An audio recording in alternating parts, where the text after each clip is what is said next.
Hello everyone, welcome back to my channel. I'm Mai and this is Living in Melbourne. Today I want to do something a little bit different. Instead of talking about a topic or the transport or the weather, I want to tell you what I did to be here, what I did in Colombia to be in Australia and to be able to study here and then stay with a working visa.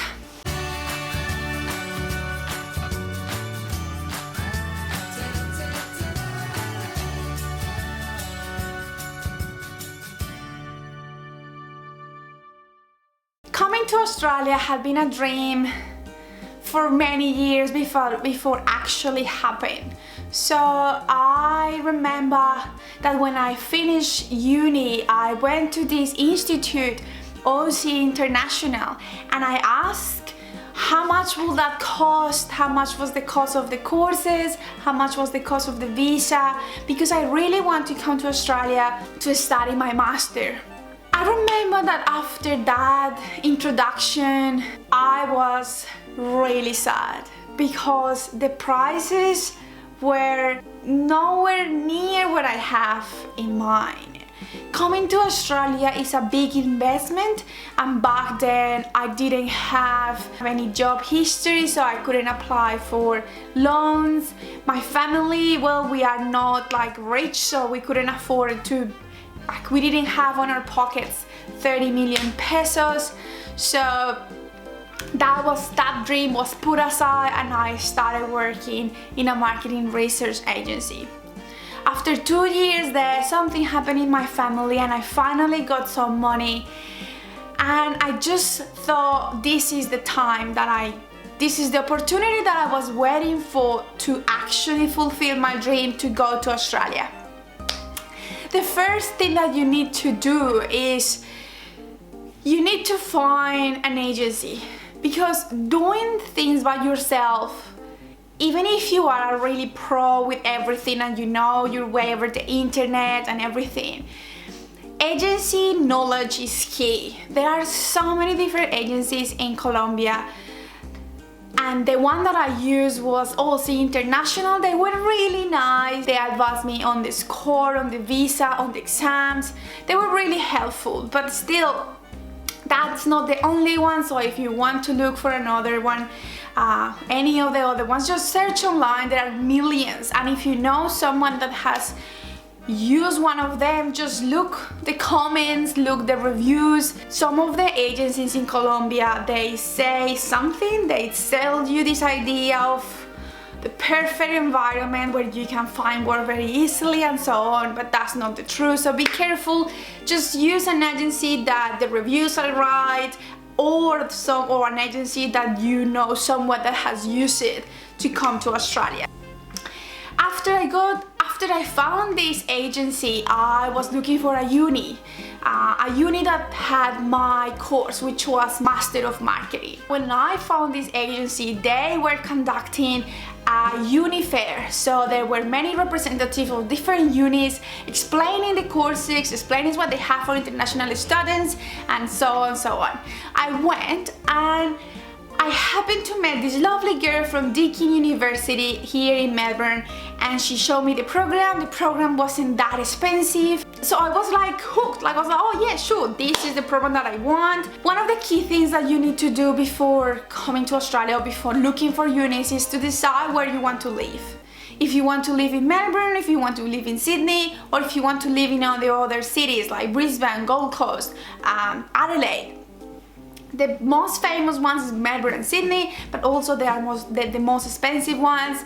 Going back to the main story. So I found this uni, Deakin University, and the uni, Deakin is one uni that it looked good on the papers, it had a good score, because that's very important. Check the rankings. The rankings are important because they tell you something, like they tell you how good or how bad the uni is. So I checked the rankings for this university and they were quite good. It wasn't the best, but the best university here in Melbourne is Melbourne Uni, which was like way too much money. It was almost double what I was paying or was able to pay in Deakin. Another tip, please check if they have scholarships, because all universities here, all of them, they have scholarships for international students. I won a scholarship from Deakin University. They have 4 scholarships per semester and I won one of them. And applying is really easy. You just have to send a essay saying why you want the scholarship, why you want to study there, how will you get back to the society when you graduated. So I won the scholarship, I got the money from a bank, everything was ready, and then the only thing that was pending was my English. So I took the IELTS, because for Australia you need to take the IELTS, but now some unis also accept TOEFL. This is only if you want to study your masters. If you are coming to study English, well, you don't have to present any exam, you just have to pick the school and that's it. I recommend you to pay for an IELTS exam preparation, because the exam, the IELTS is quite specific. It's not just, oh, I know how to read English. No, it's more like they are looking for a specific type of answers. You need to be more analytic, what they are expecting for you in the writing, because that's the most difficult part for me, at least, the writing. So it's an expensive course. Also International also offers this course, and it was really good. I had amazing teachers and it's money well spent. However, I failed the first exam and I failed by 0.5. It was crazy, I was crying. Took it again and I passed, yeah, with a very good score. But I wouldn't have done it without preparation, proper preparation. So the third key thing to do is prepare for the exam.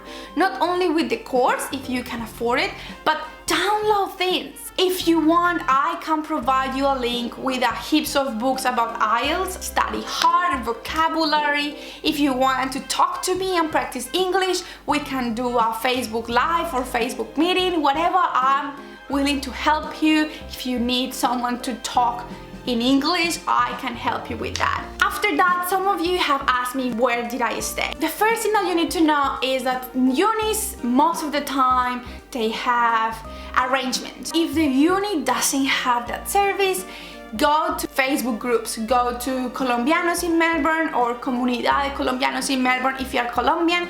If you're not Colombian, try to search for your nationality or your country group in Melbourne, or you can just take a bus. If you don't know the public transport, I recommend you to check the public transport video that I made a few months ago about how to get from the airport to the city without paying for a taxi. When I got here, my friend had a friend and he had a house, and I stayed at his house. Outside the house, actually, it was like in the balcony. I was staying there in the balcony. You need to be prepared to pay some money for that time while you get your way around. One key thing here that before I forget, if you are coming as a student, there is an organization international of students that will help you with the ticket. Half of my ticket was paid by these organizations. So that's my story for today. That's how I arrived here in Melbourne. Sorry, I'm running out of time. I couldn't tell you how to find a job after you finish your studies. That will be the topic for the next video. So if you don't want to miss that video, so hit the subscribe option. If you have any questions, please let me know. Leave your comments, your questions, your suggestions, whatever. Am I a Colombian girl living in Melbourne? And this is Living in Melbourne. I hope that this video has been useful for 1 or 2 or 5 or the 135 people in this channel. If you like this video, give it a thumbs up, share with someone that needs help or wants to come to Australia, and add me to my other social media channels, Facebook and Instagram. And that's everything for today, guys. Thank you so much. See you soon.